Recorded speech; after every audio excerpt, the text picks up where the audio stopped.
This video is part of an introductory workshop on paper filigree and paper quilling that was held at the Modern Gallery in Havana. Hi, my name is Timothy, and I want to review a few of the basic techniques of paper filigree. It's a very simple art where strips of paper are glued, often on edge, but not always, onto a stiff backing or cardboard surface. Paper filigree is a unique art due to its three-dimensional nature. The tools required are very few and simple. A clear or transparent adhesive is needed. A quilling needle has a slot in it to hold a strip of paper and make it easy to wrap the paper around and make a spiral. Here's one that I made from a toothpick. The strips, colored paper, can be cut to any width you want using a knife or scissors. For the workshop, I used a simple paper shredder to make paper strips.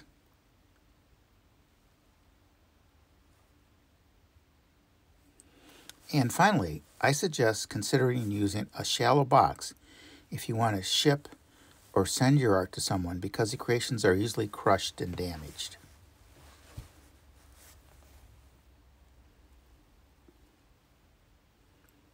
The basic techniques in paper filigree include folding, curling, bending, and manipulating paper strips into different shapes and sizes, and combining the strips into different components, and then gluing them onto a surface.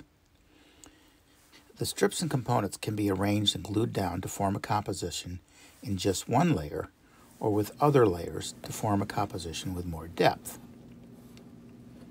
To glue down a strip or group of strips, it is best to only add glue to the end of the strips or the item you've got.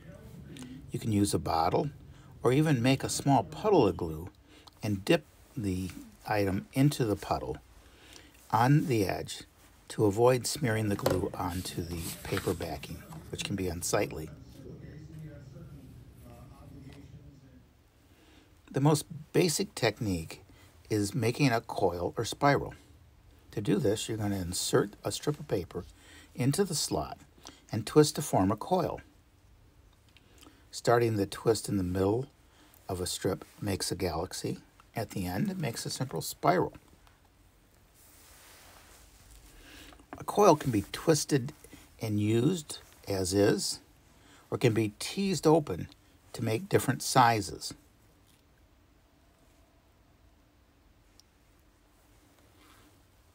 Coils can also be pinched and deformed in several ways to make different shapes. Now, you can also use multiples of these shapes to form a geometric design. Coils can also be pushed to form three-dimensional cones and buttons, or pulled apart at their ends to make looping wave shapes. As with all these techniques, I encourage you to explore and experiment with manipulating the paper. Now, I don't want to forget simply folding a strip of paper or multiple strips of paper to create a shape. Depending upon the folds you make and how you fold the paper, you can make a pattern or border. If longer strips are desired, simply glue together two shorter strips. And I don't really use scissors because I find that tearing the paper creates a much more interesting edge and makes it easy to glue two strips together without the visual separation. Now, if you don't like the shape you've made once you've folded a piece of paper, you can simply straighten it out. Draw the paper between your fingers and remove the curve or the unnecessary shape. Now, this also brings up a technique called curling. Using your fingernail or a straight edge, you can draw the paper between your fingers and make a curve. Depending upon the pressure you use and the number of passes determines the curvature you get. Now, layer several strips together and they can be curled individually or together. Here's one way I use curling to make a simple vegetation form. I glue several strips together at one end, curl the strips, then I may add another strip of a different color to create a stem. Another technique used is to form a loop. Basically what you're going to do is take several strips, layer them on top of each other, and glue one end, and bend them to form a loop. And then by holding them by the edge, you can adjust each strip individually to form the size and proportion of the loop you want. Then you're going to add a spot of glue to fix the loop shape.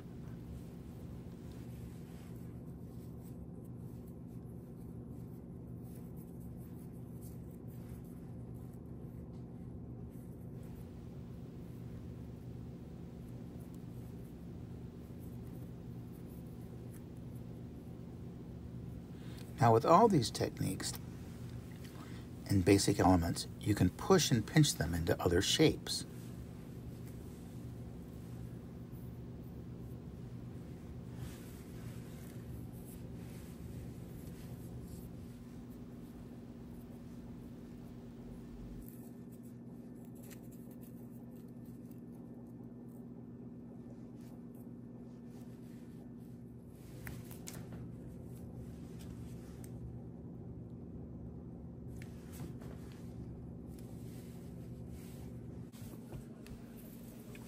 Another way to make different size loops is to use a hair comb.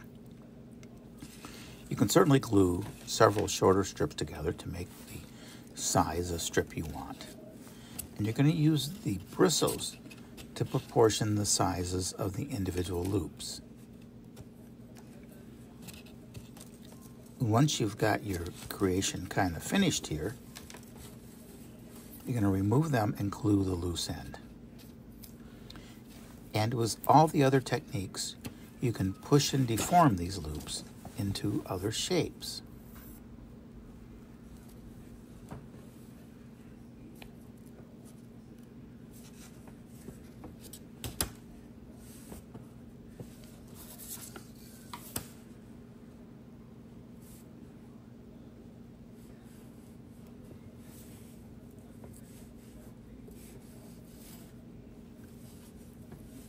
Another technique is used to make crescents and curls, something that I really love.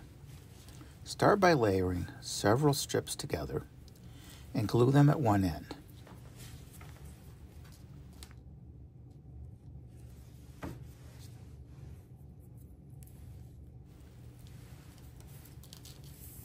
Use your fingernail or a sharp edge to create a curve.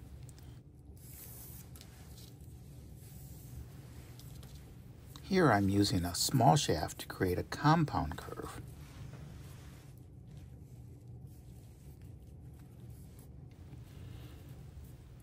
And then it's just like forming the loops. Hold the strips by their edge, individually adjust each strip to form the size of curl you want. Using this technique and a shaft to make stiff curves, you can make reverse curls, double curls, scrolls, and whatever you want. And when done, simply add a dab of glue and it soaks through the paper and holds them all into that shape.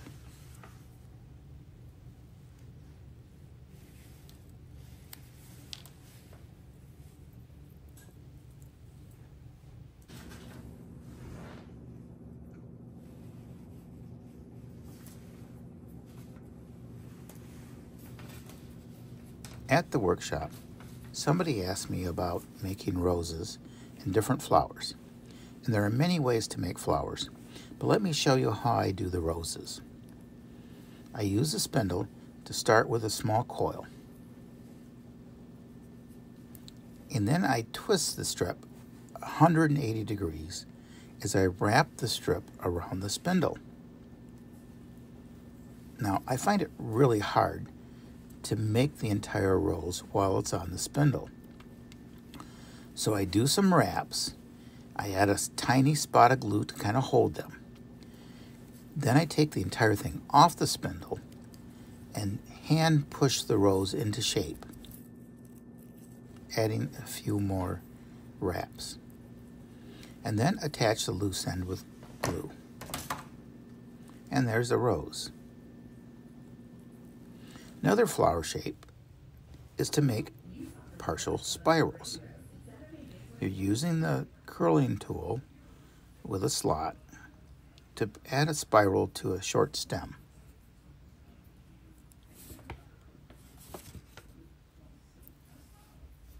I make several of these, how many I want.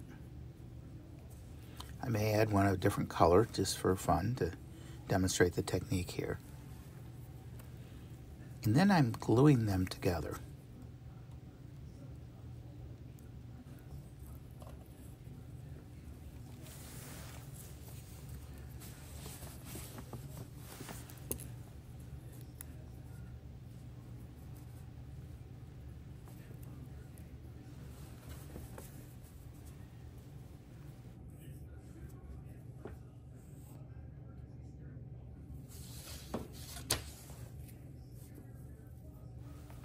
You can use these and many other techniques of paper manipulation in combination. And remember that you can arrange the components of your composition before gluing into your final creation.